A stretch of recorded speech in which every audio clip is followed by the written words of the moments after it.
Welcome to the Certified Angus Beef Market Report. I'm Nicole Ursig. Today, our beef cattle specialist, Paul Dykstra, and I are talking about seasonal beef trends. So Paul, there's some predictability in where we can see the beef market go throughout the year. Tell me about what these seasonal trends are. Well, the seasonality of the beef markets is one piece that we can count on as very predictable on a typical year from both the supply and demand standpoint. Starting with demand, from the beginning of the year, we can look at April and May time period, even out into June, as being the first big push for demand for high quality middle meats. And we typically see the choice select spread widen, the CAB spread and prime, etc.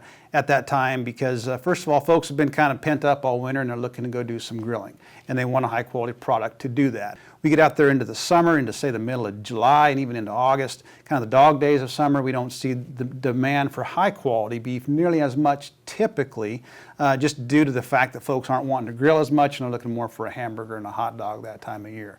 Moving into the fourth quarter, ahead of the Christmas holiday and the other December holidays, we see another big spike for high quality middle meats again as folks are looking to celebrate and have a high quality piece of beef on the plate to do that with family and friends. Yeah, roasting season. Absolutely. Absolutely. So what does this mean on the supply side? Can we predict some of the same seasonality from what cattlemen are doing? The cattle supply plays a great deal into this picture as well, and we have an interesting scenario in the spring where we have, first of all, we have most of our calves born in the spring of the year, and then in the following year, most of those calves are also being harvested.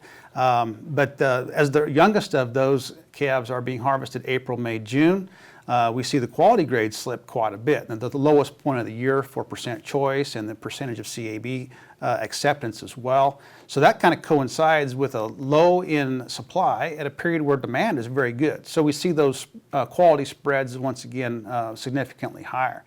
Moving out into the fall then, though we talked about that period from a demand aspect, supply is a little steadier and a little better at that time of year, but in that case, the demand just kind of outstrips supply.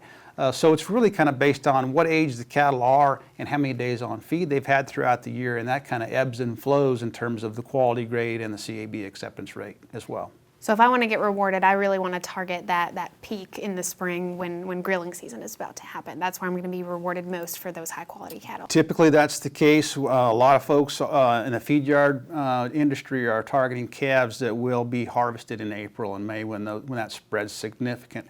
And then again in the latter part of the fourth quarter is another good opportunity to merchandise cattle grade well there, and that's a good opportunity for those yearlings that are coming off feed then. Anything I should be thinking about as I'm preparing to merchandise cattle this fall, or as I kind of plan out how I want to market my cattle? Well, again, oftentimes we have cattle in our inventory that we can't do much to change the inventory today, right? But we can think about how we're going to market them. And a lot of folks will, again, in the feed yard, look to start sorting on those pens as the choice select spread widens, CAB carcasses become more valuable and prime as well, so we can optimize the value of each individual. So a bit more management and targeted marketing is warranted there in, say, November, December, even as early as October. So that's kind of the season to really be thinking about that marketing strategy. Thank you, Paul. For more information like this, head over to cabcattle.com. There you can subscribe to the CAB Insider, a bi-weekly market newsletter written by Paul.